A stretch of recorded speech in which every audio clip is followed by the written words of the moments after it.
Urban changes during the British period. Introduction.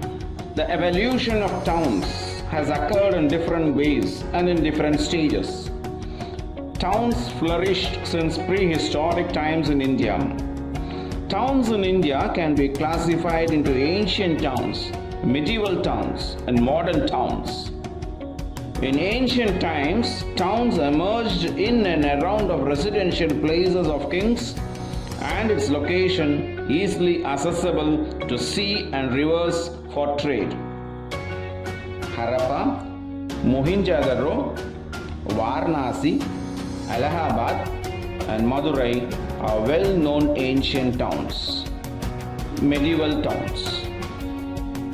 During medieval times, most of the towns developed as headquarters of principalities and kingdoms. Important among them are Delhi, Hyderabad, Jaipur, Lucknow, Agra, and Nagpur. Modern towns.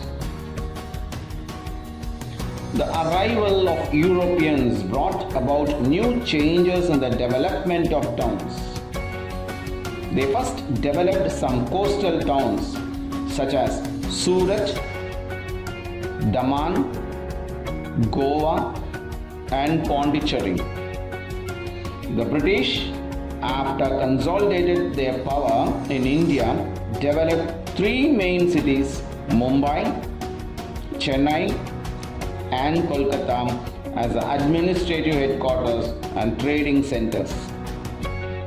The newly developed towns are known differently as hill towns, industrial towns, court towns, railway station towns, cantonments, and administrative towns.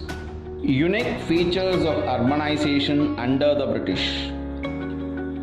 Deindustrialization. In the beginning of 18th century, the policies of the British proved harmful to the process of urbanization. The economic policies followed by the British led to the rapid transformation of India's economy into a colonial economy and development of cities. The high import duties and other restrictions imposed on the import of Indian goods into Britain and Europe led to the decline of Indian industries. Thus, India became the agricultural colony of Britain. De-urbanization.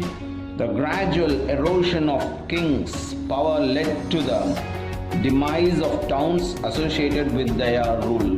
The native rulers lost their kingdom to the British by means of various policies of the colonial power. The railways enabled the British manufacturers to reach every nook and corner of the country and uprooted the traditional industries in the village of the country. The growth of new urban centers. British developed new centers of trade like Calcutta, Madras, and Bombay on the eastern and western coastal areas. A new trend of urbanization began in the later half of the 19th century as a result of the opening of Suez Canal, introduction of steam navigation, construction of railways, canals, harbors, growth of factory industries, coal mining, tea plantation, banking, shipping, and insurance. Changes in the networks of trade were reflected in the development of urban centers. Port cities. The British arrived in India for trading.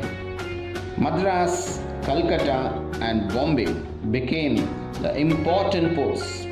They played an important role in trade.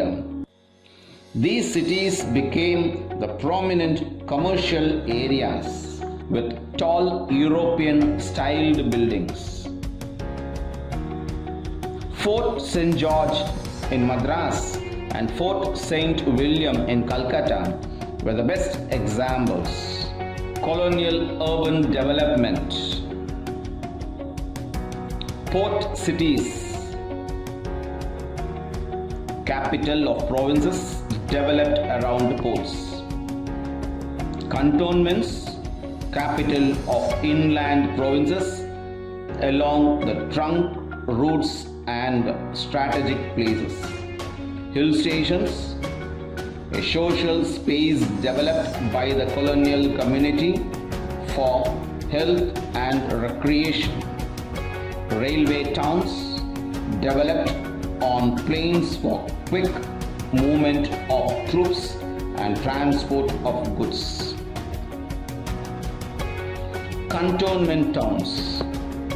The British occupied the Indian territory and political power by their military force, so they needed strong military camps and established the cantonments.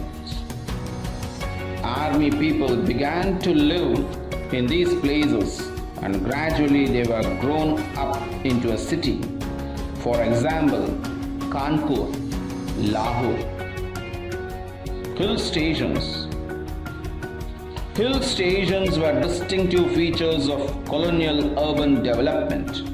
For example, Srinagar was a Mughal recreation center. Kedarnath and Badrinath were Hindu religious centers. Hill stations were developed both in North and South India. Example, Simla, Nainital, Darjeeling, Udagamand and Kodaikanal. Railway towns. Railway towns were also a type of urban settlements and were established in 1853 after the introduction of railways by the British.